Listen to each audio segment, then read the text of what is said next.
Director of the Maine Centers for Disease Control and Prevention and the Marion County Public Health Department. I would now like to turn it over to Dr. Butler. I hope you've enjoyed and been able to watch at least part. Recordings of the sessions will be online soon, so you'll be able to access sessions you may have missed.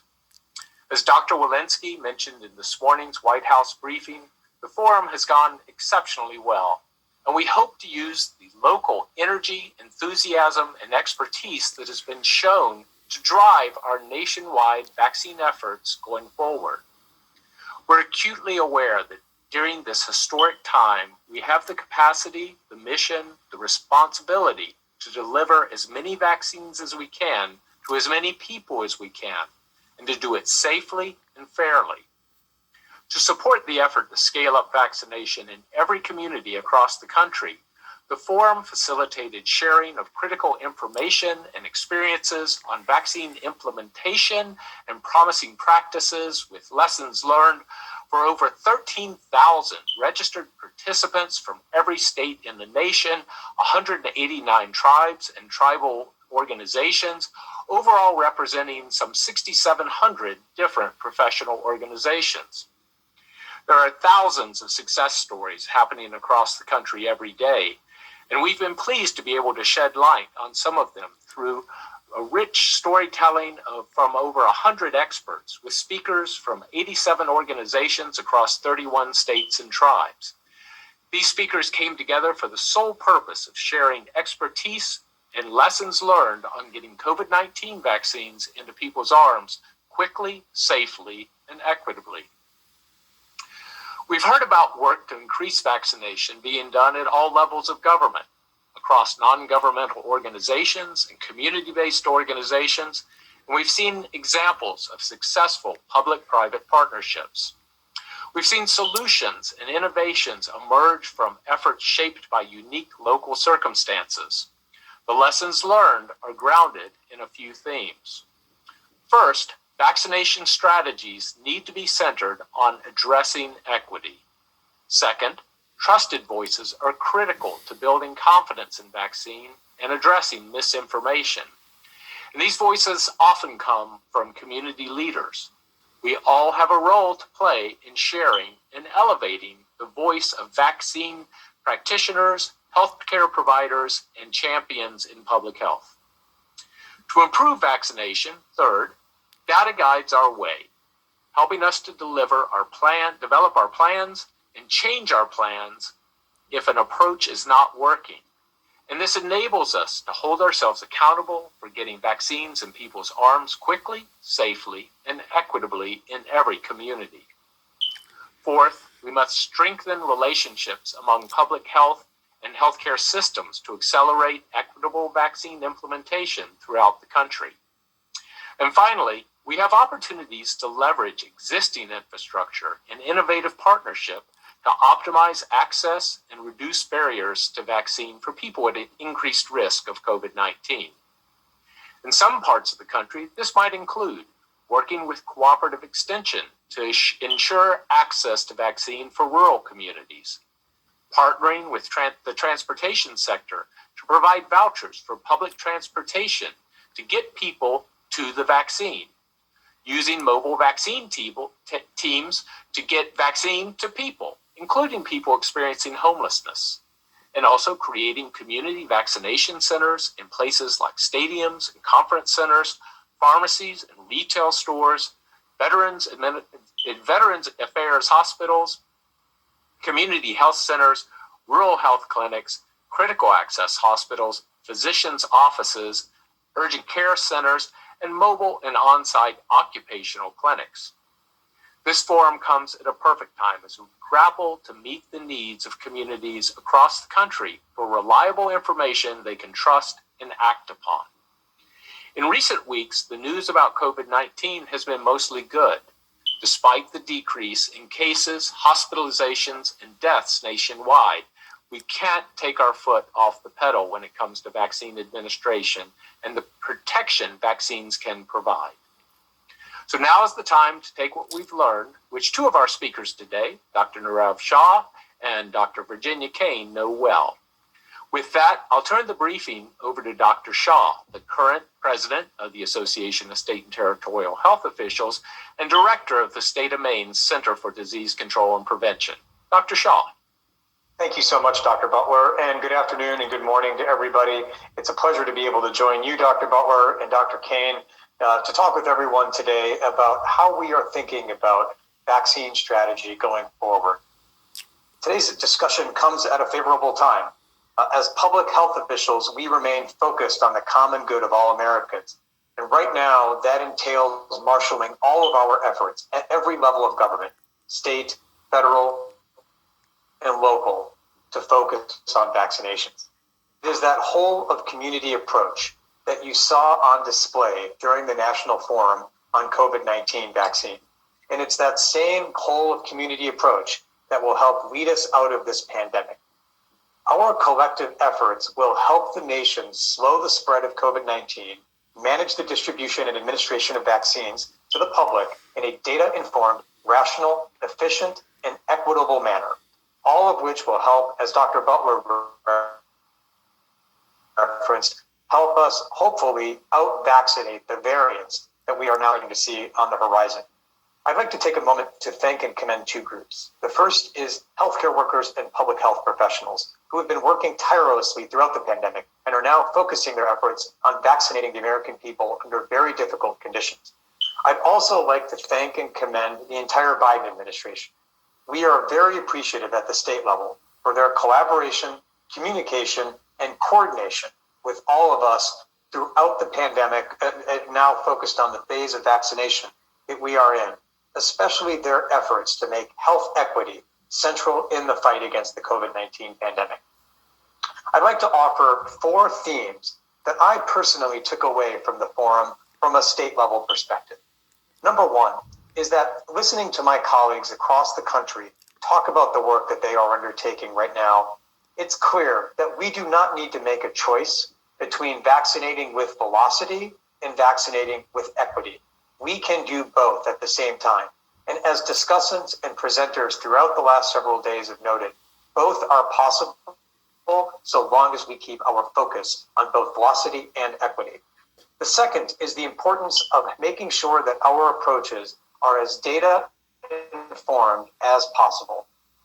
Data-informed approaches require, of course, data collection, data analysis, as well as thoughtful policymaking. As Dr. Kane and I discussed on a panel just yesterday, different states, jurisdictions, and territories are taking different approaches to collecting data. One area where that is critical is ensuring that we are collecting and analyzing data thoughtfully with respect to the racial and ethnic populations that we are vaccinating. If we don't think about how we will collect those data and analyze it in advance, it will be too late before we start to get that process right. The third thing that emerged throughout the forum is a theme that we've heard repeatedly throughout vaccination efforts, which is that confidence in the vaccination as well as the vaccine is critical. Right now, across the country, and certainly in my state, we are facing vaccine urgency. But very soon, that urgency may give way to hesitancy. Right now is the time to start laying the foundation to instill vaccine confidence, not just confidence in the vaccine itself, but in the vaccination process overall. And just discussants and participants at the forum from across states and jurisdictions talked about the steps that they are taking to vaccinate and instill with confidence. And then the last recurring theme throughout this past several days that my colleagues and I at the state level have discussed is urgency, the urgency of now. There is no time that is left to lose with respect to vaccines and vaccinations. When my counterparts and I across the 50 states and 6 territories meet to discuss where we are, that urgency is palpable. Right now, we must all be part of the solution in achieving vaccine and vaccination efforts with both velocity and equity. Thanks to the opportunities afforded by the National Forum on COVID vaccines, we have had the opportunity to come together, collaborate, think about hard problems, to work towards solutions and chart a path forward. I again thank our colleagues at the US CDC for giving us this opportunity to discuss. I'd like to now turn things over to Dr. Kane.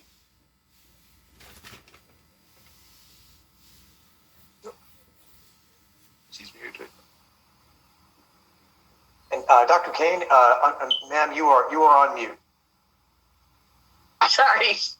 I really have to echo what Dr. Shaw has said and Dr. Butler. We're really grateful for the Biden administration and the Centers for Disease Control and Prevention, which is our leading agency, giving us out our best public health practices and recommendations and giving us this opportunity where we can see these best practices, have the ability to do a dialogue.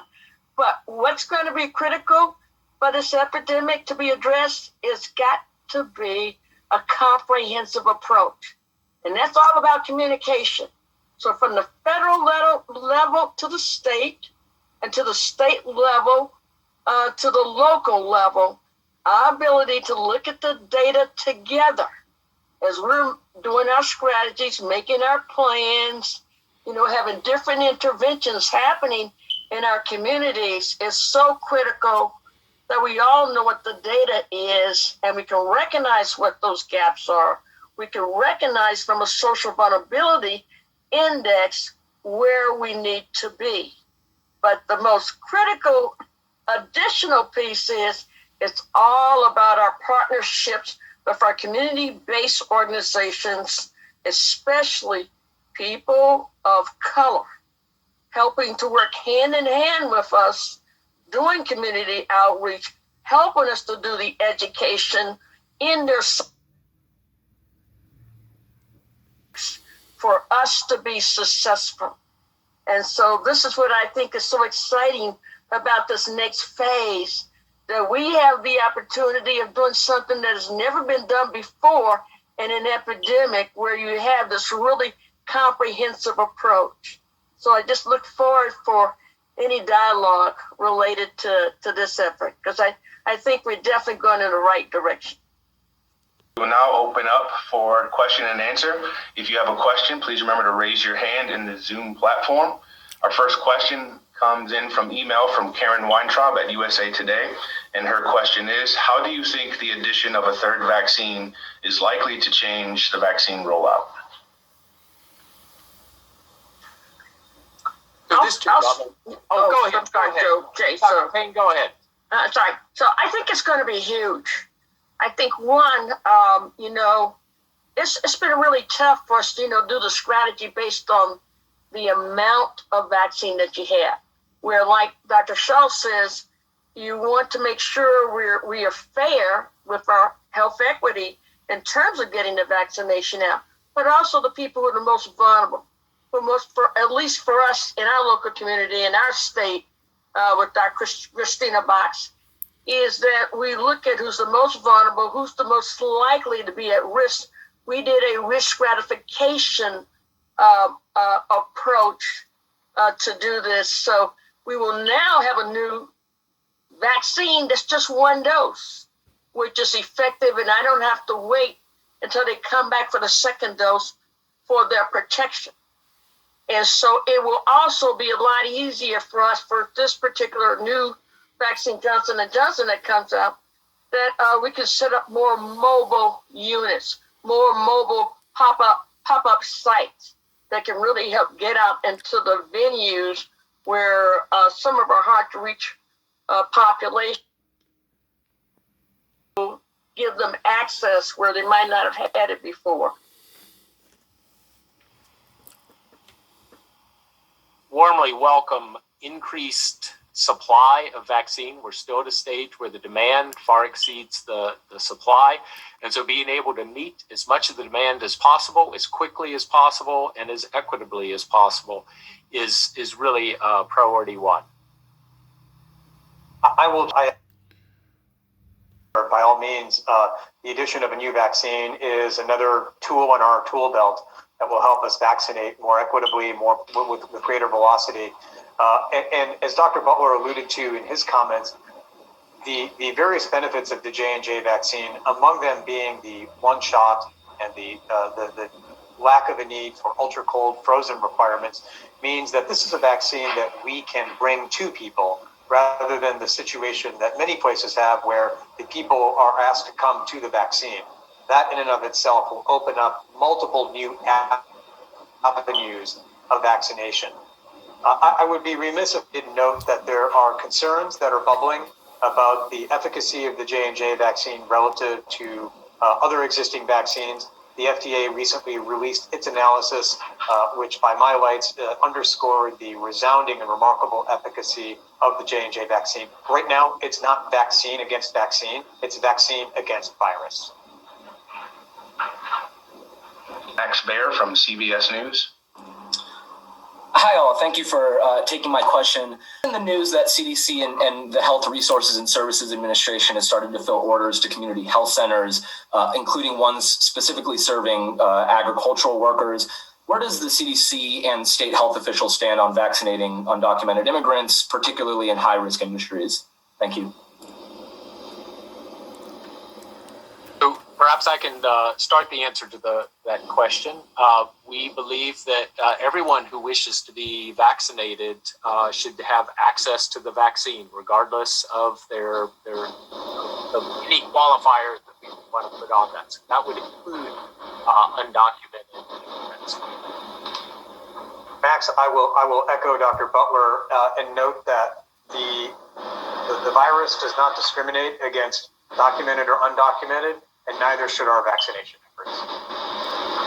And that's very similar to us. We've been vaccinating undocumented individuals since the start of our vaccination program, and have always tried to provide key critical services related to them.